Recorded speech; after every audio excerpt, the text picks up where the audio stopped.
क्या हुआ? जब दिवाली से पहले अचानक अयोध्या के राम मंदिर में प्रकट हुआ सैकड़ों नावों का झुंड, जिसे अनंत शेष नाग के चमत्कार के रूप में बताया जा रहा है। आज की यह सत्य घटना जानने के बाद आपको भी अपनी आंखों पर विश्वास नहीं होगा। लेकिन जिस व्यक्ति ने यह नजारा देखा, उसके मुंह से एक ही बात निकली कि दीपावली का यह पर्व साधारण नहीं है। इसका प्रभु श्री राम और शेष नाग के साथ गहरा रिश्ता है। और आज इस चमत्कारी घटना को जानकर आपके पैरों तले भी जमीन खिसक जाएगी। इसलिए दिल थाम कर बैठना और इस घटना को बिल्कुल अंत तक सुनना। अयोध्या की पावन धरा पर दिवाली से कुछ दिन पूर्व एक ऐसा चमत्कार घट गया जिसका वर्णन करने में हमारी भी रूह कांप रही है। सरयू तट के पास स्थित भव्य श्रीराम जन्मभूमि मंदिर, जहां हर पल भक्ति का सागर बहता है, वहां अचानक एक ऐसा चमत्कार प्रकट हुआ जिसने पूरी देश दुनिया के भक्तों को हैरान करके रख दिया। यह घटना कोई अंधविश्वास की घटना नहीं है, बल्कि यह दिव्य अनुभव है उन लोगों के लिए जिन्होंने इस चमत्कार को अपनी आंखों से देखा।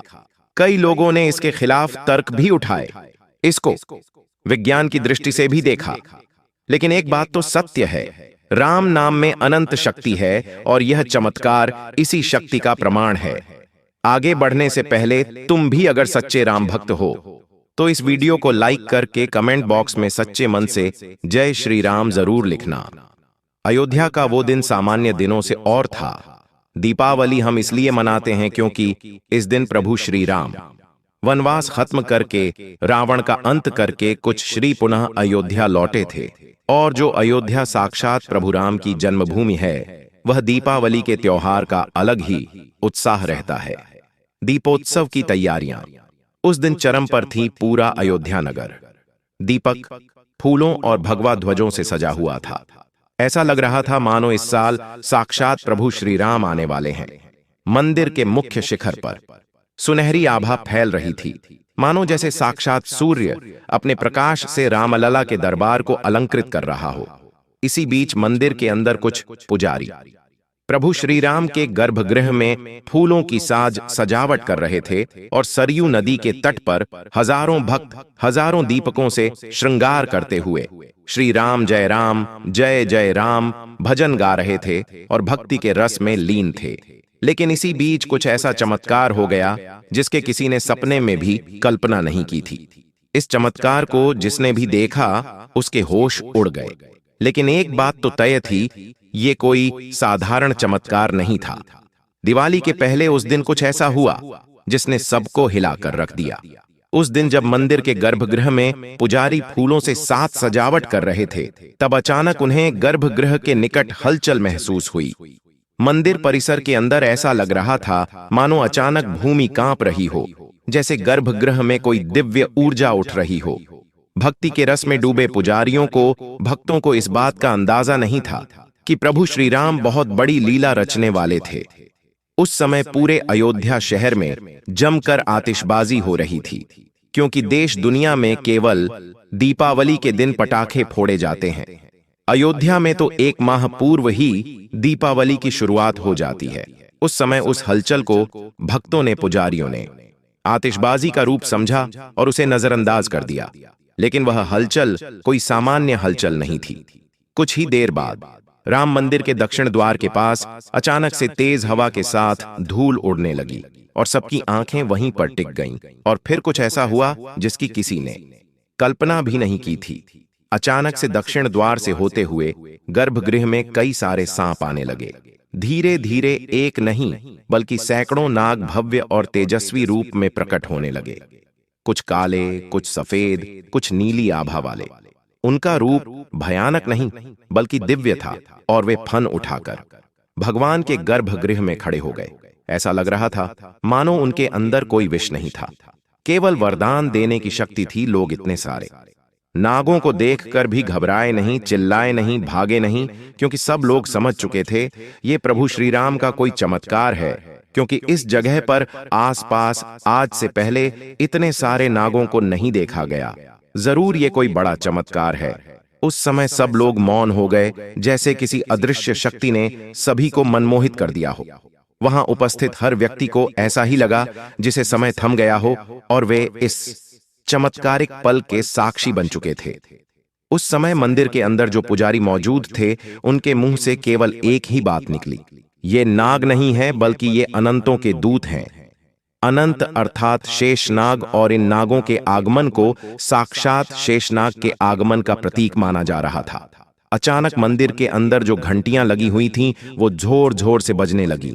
कुछ दीपक अचानक से तेज हवा से डगमगाने लगे और वायु में एक ऐसी सुगंध फैल गई जो एहसास करा रही थी मानो कोई प्राचीन यज्ञ हुआ है। लेकिन सबके मन में सवाल तो सिर्फ एक ही था, अचानक सैकड़ों नागों का आना, क्या यह कोई प्राकृतिक घटना है या केवल एक संयोग मात्र है, या फिर ये प्रभु श्री राम का कोई संदेश है जो वो अयोध्या वासियों को देना चाहते हैं। इसके पीछे की गुत्थी सुलझने का नाम नहीं ले रही थी, लेकिन आगे फिर एक ऐसा सच निकल कर आया जो आपके भी होश उड़ा देगा, क्योंकि ये उस बात का संकेत हो सकता है जो त्रेता युग में हुआ था, जब महायुद्ध के बाद, रावण का अंत होने के बाद, शेषनाग ने प्रभु राम की रक्षा हेतु प्रकट होकर उनके पक्ष चिन्हों को घेरा था। यानी कि अनंत शेषनाग का रामायण में बहुत बड़ा भाग रहा है। लक्ष्मण को शेषनाग का अवतार कहा गया है, यानी शेषनाग एक पल के लिए भी प्रभु श्री राम से दूर नहीं हुए। जब प्रभु श्री राम को वनवास जाना था तो वे अकेले भी जा सकते थे, लेकिन लक्ष्मण उनके साथ गए और पूरे 14 साल उनके साथ रहे। मतलब प्रभु श्री राम ना तो शेषनाग से दूर रह सकते हैं और ना ही हनुमान से दूर रह सकते हैं। इन दोनों की ही मौजूदगी उनके आसपास हर वक्त रही है कि आज भी साक्षात लक्ष्मण, जिन्हें शेषनाग का रूप कहा जाता है, वो दिवाली से पहले प्रभु श्री राम से मिलने आए हैं। इस घटना को कई तथ्यों से जोड़कर देखा जा रहा था, लेकिन तभी भीड़ में एक बूढ़े साधु को रोता हुआ देखा गया। सवाल ये उठ रहा था, आखिर वो बूढ़ा साधु रो क्यों रहा है? तब उसने कांपते हुए स्वर में कुछ ऐसा कहा जिसे सुनकर आपकी आंखों में भी आंसू आ जाएंगे। उन्होंने कहा, आज प्रभु ने हमें यह स्मरण कराया है कि अयोध्या केवल भूमि नहीं है, यह सत्य का केंद्र है। जहां धर्म जागता है, वहां धरती के वे रक्षक आते हैं जो मानव आंखों से सदियों से ओझल थे।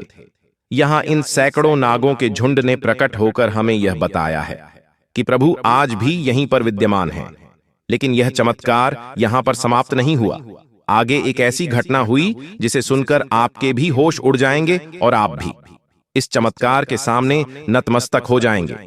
उन सभी सैकड़ों नागों के झुंड में से एक सफेद रंग का नाग धीरे धीरे गर्भगृह के सामने आया। यह नजारा वहां खड़े सभी महंत, पुजारी और आम भक्तगण देख रहे थे, और वो सफेद नाग उस स्थान की परिक्रमा करने लगा जहां पर रामलला विराजमान थे। उसने अपना फन उठाया और 3 बार झुकाया, जैसे मानो वो रामलला को प्रणाम कर रहा हो। उसी क्षण मंदिर के निज पुजारी आचार्य विष्णुकांत जी की जीभ पर अचानक से एक मंत्र प्रकट हो गया। वह मंत्र था, अनंत शेषाय नमः रामायण शरणम ममाह। अचानक ये मंत्र उनकी जुबान पर कैसे आया, ये उन्हें भी नहीं पता था, लेकिन इससे पता चलता है कि वह नाग कोई और नहीं बल्कि अनंत शेष नाग का ही रूप था, और वो प्रभु श्री राम से मिलन करने आया था। ऐसा लगा जैसे नागों का झुंड किसी अज्ञात भय से नहीं बल्कि किसी अलौकिक कारण से उस दिन राम मंदिर के गर्भगृह में प्रकट हुआ था। वे क्रोधित नहीं थे, वे स्थिर और शांत थे। भक्तों में से कोई साहसी युवक उनके निकट जाना चाहता था, लेकिन ऐसा लग रहा था मानो कदम जकड़ से गए हों। कोई आगे नहीं बढ़ पा रहा था, समय रुक सा गया हो, ऐसी स्थिति वह बन गई थी। तभी एक अचंभित करने वाली घटना हुई। एक छोटा सा नाग जो एक छोटे से बच्चे के आकार का था, उसकी लंबाई एक बालक के समान होगी, वो सीधे जाकर रामलला की मूर्ति के निकट लेट गया। ऐसा लग रहा था मानो वो छोटा सा शेषनाग स्वयं प्रभु के शयन हेतु शेष शैया बना रहा हो। यह नजारा अद्भुत था। लोगों के मन में एक ही सवाल उठने लगा, क्या दिवाली का इस बार का त्योहार कोई सामान्य पर्व नहीं है? ये वही समय है जब धर्म की पुनर्स्थापना के लिए अनंतनाग के दूत भूमंडल पर उतरे हैं। लेकिन लोग इसे आशीर्वाद और चेतावनी दोनों के रूप में देख रहे थे। कुछ लोगों का कहना था कि ये तो शेषनाग भगवान का आशीर्वाद है, अब प्रकृति में सब कुछ अच्छा होगा, सबका काम धंधा अच्छा चलेगा, सबके जीवन में विकास होगा। लेकिन वहीं कुछ लोगों का कहना था कि ये भ्रष्टाचार और कलयुग के अंत का संकेत है, क्योंकि सैकड़ों नागों का झुंड अचानक प्रकट हुआ है।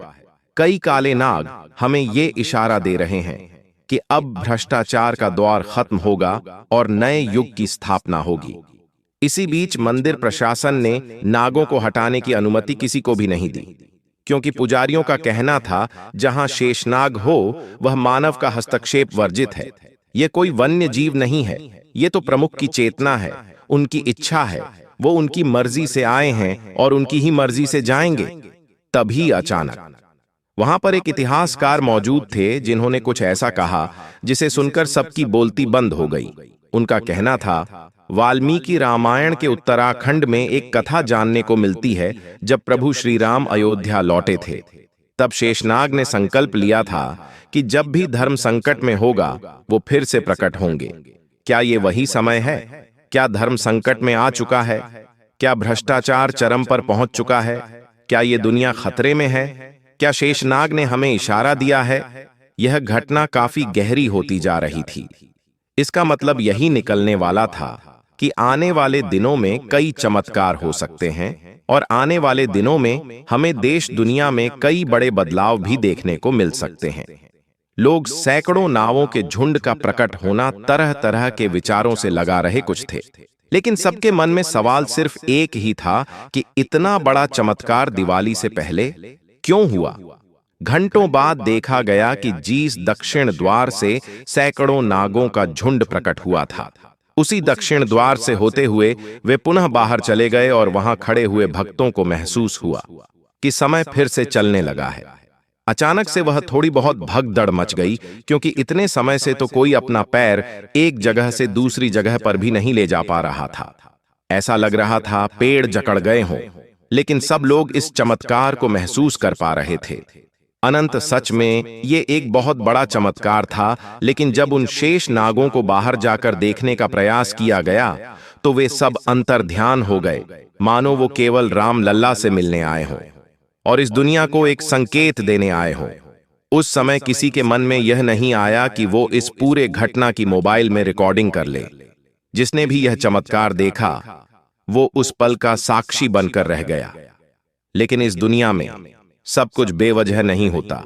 इस घटना के पीछे भी एक बहुत बड़ा चमत्कार छुपा हुआ था, और वो चमत्कार दिवाली से पहले भगवान ने इसलिए दिखाया ताकि हम अपनी आंखों पर लगी पट्टी को खोल लें और अपना ध्यान पूरी तरह से सनातन से जोड़ लें। क्योंकि जब जब धर्म की हानि होती है तब तक प्रभु अवतार लेते हैं या अपने दूतों के द्वारा भी हमें संदेश भेजते हैं, और इस चमत्कार के माध्यम से हमें प्रभु श्री राम का यही संदेश है कि इस दिवाली हम प्रतिज्ञा लें और खुद में यह विश्वास जगाएं कि हम प्रभु श्री राम के समान अपने जीवन को जीने का प्रयास करेंगे, जिसमें हमारा चरित्र मजबूत होगा, हमारे अंदर ईमानदारी होगी, पार्टनर के प्रति वफादारी होगी और पूरे समाज को साथ लेकर चलने की प्रेरणा हो। इस पूरे घटनाक्रम को लेकर आप क्या विचार रखते हैं? हमें नीचे कमेंट बॉक्स में जरूर बताएगा। आज की इस वीडियो से आपको क्या जानने को मिला? अभी के अभी वीडियो को एक प्यारा सा लाइक कर देना और सच्चे भक्त कमेंट में जय श्री राम लिख देना। चैनल को सब्सक्राइब नहीं किया है तो सब्सक्राइब कर लेना, बेल आइकॉन को प्रेस कर लेना।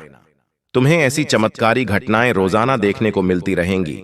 सभी दर्शकों को हर हर महादेव।